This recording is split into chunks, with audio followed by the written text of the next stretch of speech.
Excelentíssimo senhor Luiz Fernando Oliveira Samuel, é uma honra poder encontrá-lo aqui nesse júri. Saiba que a magistratura certamente sente-se honrada com um brilhante profissional que Vossa Excelência tem se mostrado. Senhora promotora, doutora Gabriela Starling, mais uma vez é uma honra também dividir esse júri aqui, essa oportunidade com a senhora. Já nos conhecemos de alguns encontros anteriores e também creio que o Ministério Público sente-se honrado com um preclara profissional que se mostra. Eu, de uma forma particular, me sinto muito alegre em trazer os meus alunos e eles poderem verificar, ver a figura dessa promotora jovem e já na função, que ela sirva de inspiração para todos nós e principalmente para os senhores que são alunos. E muito obrigado pela presença de vocês aqui também. Aos senhores serventuários, meu nobre amigo Fernando, meu aluno, né, também lá da IESGO, é uma satisfação também estar com você aqui. Aos senhores da segurança, polícias penais, polícias militares, demais servidores, as minhas homenagens a todos vocês. E por último, aqueles que realmente são os encarregados nessa tarde de tomar decisões, que são os senhores que nesse momento a Constituição Federal os reveste de um poder, o poder de decidir sobre a vida do Bruno. Mas, senhores jurados, a instituição do júri, ela existe justamente por isso. Houve um momento na história em que decidiu-se que em alguns crimes seria o júri popular que deveria decidir. E há um motivo claro, porque o júri popular, o júri do povo, é aquele povo que vem da sociedade aonde ele está inserido. Ele conhece as mazelas dessa sociedade. E os senhores, melhor do que ninguém, podem nessa tarde analisar a conduta do senhor Bruno. Os senhores podem analisar as acusações que pesam sobre o senhor Bruno e decidir. A Constituição também diz que os senhores não precisam fundamentar as suas decisões. Os senhores decidem pela sua íntima convicção, com a sua consciência. E este caso do Bruno foi um caso muito rumoroso. A imprensa divulgou, causou muito espécie na sociedade, não só aqui de Planaltina, mas de todo o país, com repercussões até internacionais. E a forma como foi colocada certamente faz com que muitos de nós tenhamos até um certo constrangimento em aqui estar. Confesso aos nobres julgadores que fui tomado, pululou na minha consciência aquele medo. Porque o homem, ele é regido pela sua consciência, principalmente o homem de caráter. Ele é regido pela sua consciência. Tudo aquilo que ataca, que afeta a sua consciência, não o deixa em paz. E no dia que o excelentíssimo senhor juiz perguntou se eu aceitava esse júri, por algum momento eu titubeei. Sinceramente, eu não tinha certeza se eu queria julgar um caso tão terrível, um caso tão tremendo. A doutora promotora, num momento brilhante da sua fala, ela disse: esse júri é em homenagem a Sabrina. E olha, doutores, eu concordo com a doutora quando ela assim falou. Chegou o dia da Sabrina ser homenageada. Sabrina foi tolhida de uma vida inteira. Mas antes que a raiva, o sentimento de vingança tome conta dos senhores, porque a nossa vontade realmente é de vingança, e é por isso que nós não vivemos mais naquele período histórico chamado de vingança privada, em que as pessoas buscavam a vingança pelos seus próprios meios. Era o período da vingança privada. Fazia-se justiça a qualquer preço. fazer justiça a qualquer preço tem o nome: vingança. Mas atualmente, nós vivemos um período humanitário. Nós vivemos um momento do garantismo, em que o homem, quando pratica uma conduta, quando a sociedade o acusa de uma determinada conduta, é dado a esse homem aquilo que a Constituição chama do devido processo legal, para que se apure todas as circunstâncias que envolveram aquele momento. Confesso aos senhores que eu não queria aceitar, mas por um momento peguei os autos do processo e fui ler. Vi aquelas fotos horríveis que os senhores viram. Eu tenho uma mania. Eu não gosto de chorar em público. Eu vou para um canto, vou para um banheiro e choro. Afinal de contas, eu sou ser humano. Eu tenho sentimentos. Eu tenho um plus a mais. Porque eu passei na minha infância também por coisas parecidas. Fui da FUNABEM, saí da FUNABEM, fui morar com madrasta e passei por grandes serviços. Então, particularmente, aquele meu passado voltou quando eu comecei a ouvir as narrativas das testemunhas.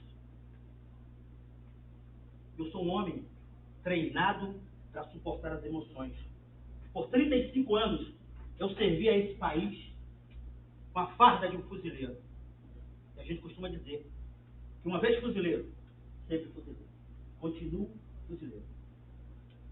Mas não tem como não se emocionar. Quando a gente começa a pensar no sofrimento atroz que essas crianças passaram, como eu posso chegar para os senhores agora e contemporizar tudo o que aconteceu? O que a senhora promotora expôs aqui é a mais pura verdade. Não tem como negar a materialidade dos fatos. Uma criança morreu, outras estão em tratamento até hoje. Não tem como negar essa realidade. Realmente houve maus tratos. Realmente aquelas pessoas, aquelas crianças, passaram por sofrimentos terríveis. Mas a questão que se agiganta agora, antes de jogarmos o Bruno nas masmorras e jogarmos a chave fora, nós precisamos olhar um pouco para aquele ser humano, olhar um pouco para a sua história de vida, para entendermos o que é que o Bruno, junto com a Tainara, fizeram com essas crianças. Por que chegou a esse ponto? A doutora Cristiana, brilhantemente, fez uma reminiscência histórica da vida dessas crianças. Os 2 pais presos por tráfico de drogas. E não sei se os senhores lembram como é que aconteceu as circunstâncias da prisão. Lá em Sobradinho, de repente a polícia leva os 2 pais, 2 crianças fogem, 2 vão com a mãe, enquanto a mãe é presa, uma criança está sendo amamentada, o policial tira aquela criança dos seios daquela mãe, entrega para a primeira pessoa que abre o braço e fala: opa, deixa comigo. Essa é uma realidade incontestável. Isso é fato. Isso aconteceu dentro da delegacia. Um policial realmente entregou aquela criança. E antes que se diga que isso não é verdade, está nos autos. Inclusive, se compulsarmos os autos do processo, nós vamos ver que o delegado de polícia revoltou-se contra isso. Inclusive, fez um ofício à corregedoria da polícia pedindo providências sobre várias outras coisas, principalmente uma das situações é essa. Como muito bem falou a doutora Cristiana, tragédia anunciada. Por que tragédia anunciada? Qual seria o comportamento adequado de um Estado protetor? O Estatuto da Criança e do Adolescente prega lá a proteção total à criança. Naquele momento. O Estado falhou. Quem falhou? Por que falhou? Não cabe a nós aqui discutir, mas cabe a essa defesa mostrar para os senhores que aquilo tudo que aconteceu é culpa do Bruno, é culpa da Tainara, mas é culpa também de uma sociedade hipócrita que não fez o seu serviço, que deixou 4 crianças na mão de um casal de irresponsáveis. Irresponsáveis. Uma garota, 17 anos, Ele, 18. 18 anos, vida torta, já tinha sido condenado por roubo. A outra menina, a Tainara, cheia de passagens também, de atos infracionais. Eu e a doutora Cristiana não estávamos felizes, não estávamos quase entregando esse processo. Eu falei hoje e confessei que essa noite, antes de dormir, quando eu cheguei na faculdade, eu fui ver, para fazer uma passagem, né, no processo, e sem querer eu passei pelas fotos. Eu dormi mal, ou quase não dormi. Todas as horas que eu abria o olho, eu fechava o olho, eu via a Sabrina. É claro, isso nos toca. Confesso aos senhores que se eu dormir 20 minutos essa noite, foi demais. Sabe por quê, senhores? Porque é chocante esse tipo de fato. Mas isso podia ter sido evitado? O Bruno deveria ter feito um comportamento, deveria ter se comportado da forma que se comportou? A resposta: essa tragédia poderia ter sido evitada se o Estado fizesse o seu papel. Ninguém aqui falou sobre o Estado. Bom, já que ninguém falou sobre o Estado, vamos então passar para a conduta do Bruno. Não sei se os nobres jurados saibam, mas a Tainara já foi julgada, está cumprindo a sua internação. Como ela é menor, ela fica 3 anos. A defesa aqui falou: olha, ele jogou tudo para cima da Tainara. A própria Tainara confessa que, vejam só, vamos deixar bem clara aqui a situação. Primeiro, o Bruno, apesar da acusação ter dito que o Bruno, nos depoimentos anteriores, não disse em momento nenhum, ou mentiu, negou que tinha batido nas crianças, isso não é verdade. A defesa equivocou-se. Lá no depoimento do Bruno, na delegacia, o Bruno já falava: não, eu batia assim. Eu batia com corda. Senhores jurados, não é a primeira vez que ele está confessando, não. Na delegacia, é só vermos, eu não vou trazer e colocar ali, porque se for contestado, eu jogo ali. Mas está nos autos isso. É só uma leitura superficial que a gente vai encontrar lá. E por que eu estou trazendo esse fato? O Bruno, como os senhores todos viram, é uma pessoa de vida torta, e ele é de vida torta porque desde lá a sua nascença, desde a sua infância, que ele só tem experimentado agruras. Desde a sua infância, tem a 4ª série, nenhuma educação básica, nenhuma educação familiar. O que há de se esperar de uma pessoa que até então nas suas vidas só tem experimentado reveses e frustrações? Mas eu não quero aqui justificar para os senhores a conduta do Bruno. A conduta do Bruno é condenável. Mas nós temos que, antes de condená-lo, entender todo o contexto, todas as circunstâncias. E é aqui que está a beleza do júri. Porque tudo que eu estou falando, os senhores jurados entendem, porque os senhores estão vindo lá, da sociedade, da comunidade. Os senhores veem como é a vida desses jovens. Talvez muitos dos senhores, até nas suas famílias, vejam a luta de vários pais para disciplinar os seus filhos. Ah, que alegria, meu Deus. Todos os dias eu agradeço a Deus. Eu tenho um filho, o moleque terminou faculdade, primeiro concurso passou, estava em São Paulo dando aula. Para mim, que sou pai, graças a Deus. Quantos pais podem falar isso? Quantas mães podem contar da vitória dos seus filhos? Porque a própria sociedade em que esses jovens estão inseridos em uma sociedade que cria jovens como o Bruno. Irresponsável. Mas o Bruno é irresponsável não é porque na essência ele é ruim. Porque na essência todos nós somos bons até que se prove o contrário.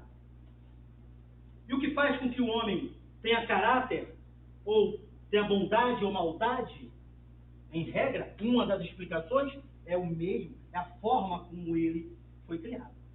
É óbvio que isso, mais uma vez, não justifica a conduta do Bruno.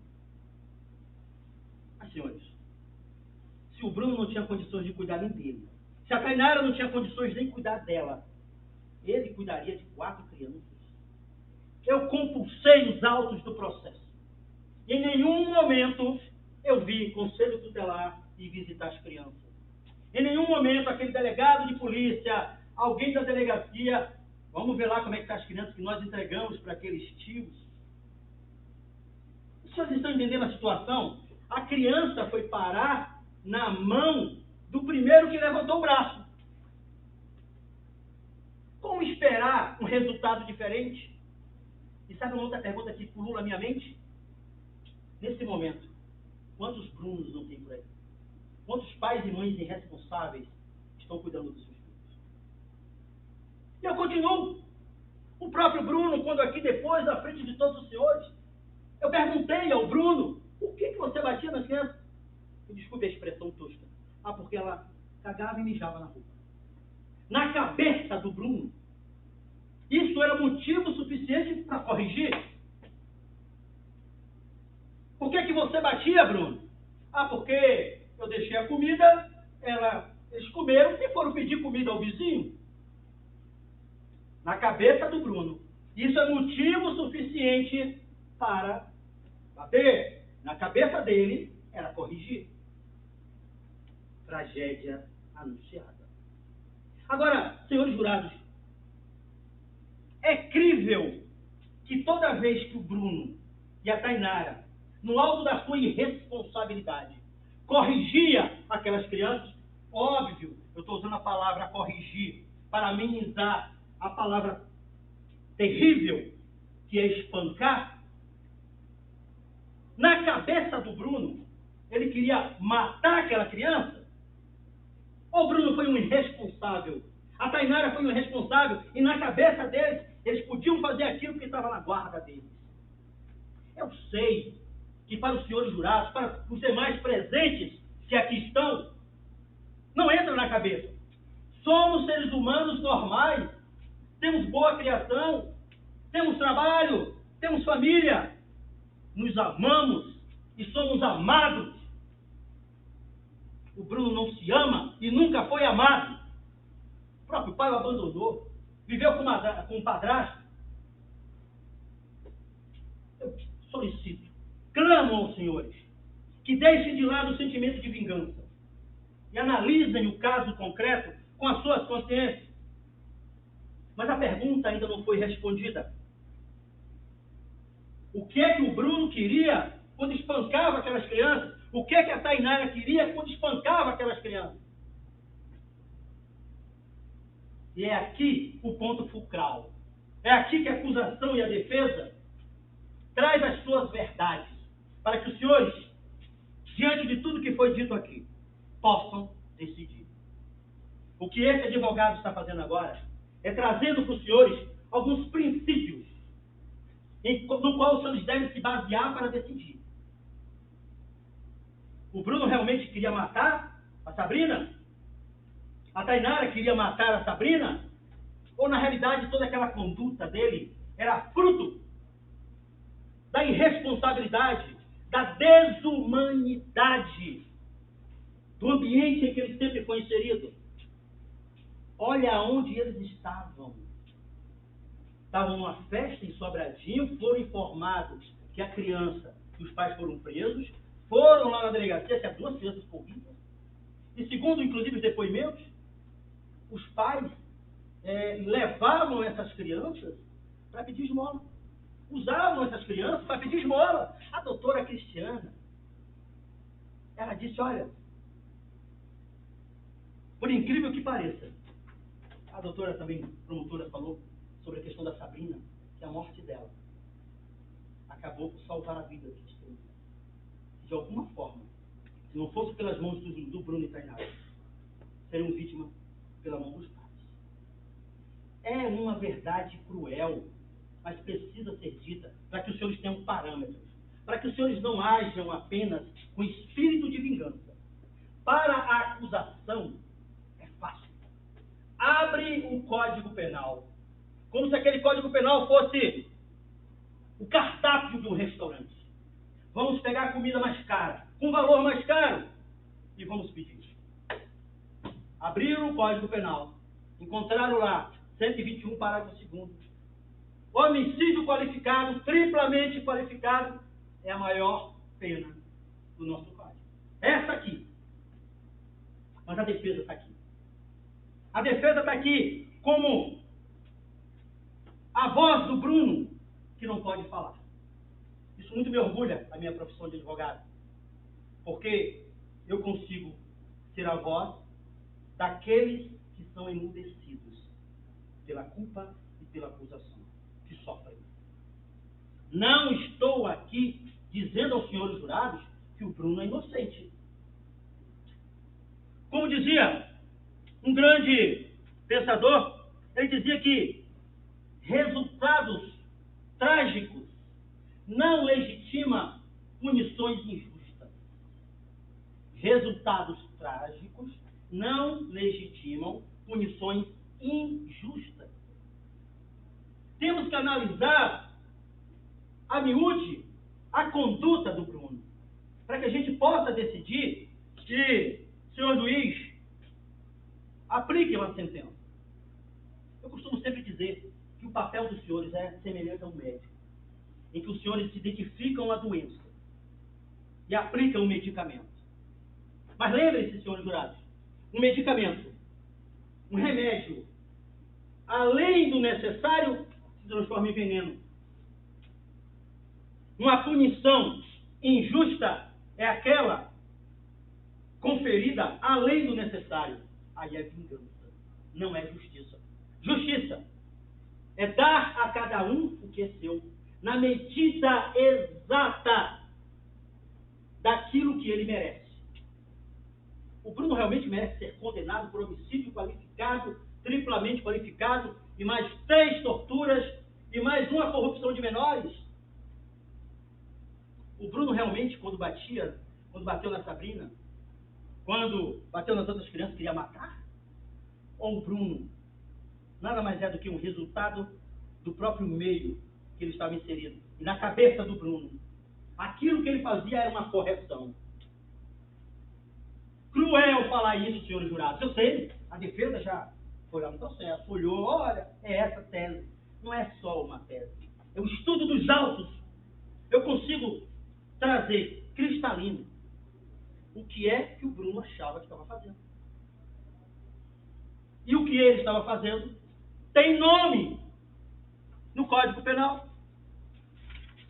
Chama-se, olha aqui, ó, expor a perigo, vida ou saúde de pessoas sob sua autoridade, guarda ou vigilância, para fim de educação, ensino, tratamento ou custódia, quer privando-a de alimentação ou cuidados indispensáveis, quer sujeitando-a a trabalho excessivo ou inadequado, quer abusando dos meios de correção ou disciplina. E no caso daquele pequeno anjo, da Sabrina, resultou morte. E o parágrafo 2º traz: se resulta morte, pena, reclusão de 4 a 12 anos.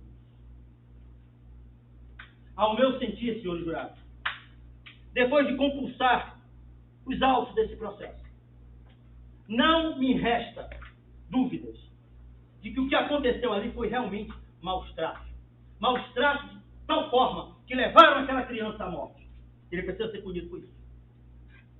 Mas lembre-se, se essa conduta fosse praticada por uma outra pessoa, mais equilibrada, nós poderíamos até pensar em outros tipos penais.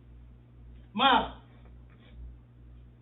o senhor Bruno não tinha condições de cuidar nem de si mesmo, como tinha ele condições de cuidar de 4 crianças. tanto ele quanto a Tainara. A Tainara já foi julgada, condenada, está internada há 3 anos de internação. Mas, se por um átimo, senhores jurados, se por um átimo, os senhores entenderem que a circunstância, que essa conduta não se amolda ao crime de maus tratos em relação a Sabrina, maus tratos qualificados pela morte. Em relação às demais crianças, maus tratos. Se os senhores acharem que não é esse o caminho também não é homicídio qualificado pela tortura. Também não é. Nós temos um outro tipo penal. Um tipo penal subsidiário para que os senhores decidam. Existe lá tortura qualificada pela morte. Vou explicar, não vou me alongar. Eu sei que estamos todos cansados, o ambiente é terrível, pesado, os fatos aqui hoje narrados nos atingem as nossas estruturas espirituais. Por isso não vou me alongar mais. Eu quero apenas explicar para os senhores qual é a diferença do homicídio qualificado pela tortura para a tortura qualificada pela morte. No homicídio qualificado pela tortura, eu quero matar. Na minha mente, eu quero matar. Mas eu não quero matar de qualquer jeito. Eu quero matar torturando. Eu quero ver sofrer até a morte. Mas eu quero matar. O meu dolo, a minha intenção, desde o início, é matar. Mas eu não quero matar de qualquer jeito. Eu quero matar torturando. Mas a tortura qualificada pela morte, eu quero apenas torturar. Eu me excedo no castigo, de forma que eu causo um extremo sofrimento na vítima. Eu causo um extremo sofrimento na vítima porque eu quero torturar. Eu quero que ela sofra para aprender. Veja, eu não apenas corrijo ela. Eu quero que ela sofra para aprender. Mas eu me excedo. Eu me excedo nessa prática e a vítima acaba morrendo. Então vejam a diferença. Claro, a quantidade de pena é diferente? É. Mas é uma pena pesada também, senhores jurados. É uma pena pesada. Eu estou aqui diante de uma pena de reclusão de 2 a 8 anos. Se resulta a pena de reclusão. Aqui. Se resulta lesão corporal de natureza grave ou gravíssima, a pena é de reclusão de 4 a 10 anos. Se resulta a morte, a reclusão é de 8 a 16 anos. Pena pesadíssima. Então eu trago para os senhores. E eu, na realidade, não estou aqui para enganá-los. Eu estou aqui para trazer a verdade que na consciência da defesa extraímos dos autos. Nós estamos diante de um crime de maus tratos qualificado pela morte em relação a Sabrina. Maus tratos em relação aos demais jovens, às demais crianças. Mas se os nobres, os ínclitos julgadores, acharem que não é caso de maus tratos, que então reconheçam a tortura qualificada pela morte em relação a Sabrina. E tortura ou maus tratos em relação aos demais jovens. Mas homicídio qualificado pela morte é um remédio além, não é justiça, é vingança. E eu tenho certeza que os ínclitos julgadores, nesta tarde, não querem vingança, querem justiça. Eu agradeço a atenção dos senhores. Que Deus possa iluminar a mente dos senhores nesse momento. Muito obrigado, senhores jurados.